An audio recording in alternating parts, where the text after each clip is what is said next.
Columbus City Schools is planning some safety and security upgrades for some of its buildings. Good evening to you, everybody. Thanks for joining us for NBC 4 at 11. I'm Kerry Charles. I'm Colleen Marshall. A total of a little less than $1 million in grant funding is going to be used for 19 different school buildings. NBC 4's Eric Halpern explains the timeline for the work.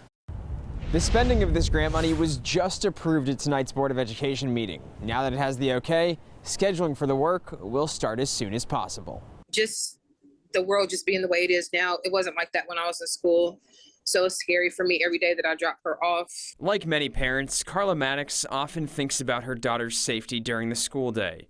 Her daughter's in 10th grade in Columbus. We send our students, to schools to learn, but it's always, in the back of my mind. Just last week, police say a 14-year-old was caught on surveillance cameras at East High School with an unloaded gun.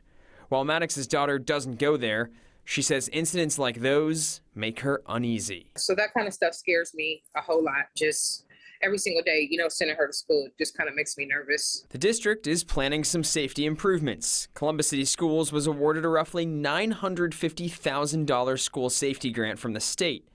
The grant outlines 19 schools which will receive money. A CCS spokesperson says the money will go towards updating video surveillance and electric monitoring equipment. We know that safety is a priority for the district as well as for our parents, and we want to be able to provide the safest environment possible. So by updating our surveillance, it allows us to see into the classroom, so to speak, or see into the building. At Tuesday's meeting, the board approved spending the grant funding so the work can get started. I think it's a good thing. It's sad that it has to come to that, but it's good because, the main goal is the students. So, making sure that students are safe and that they get back home to their parents safe. That's the main thing.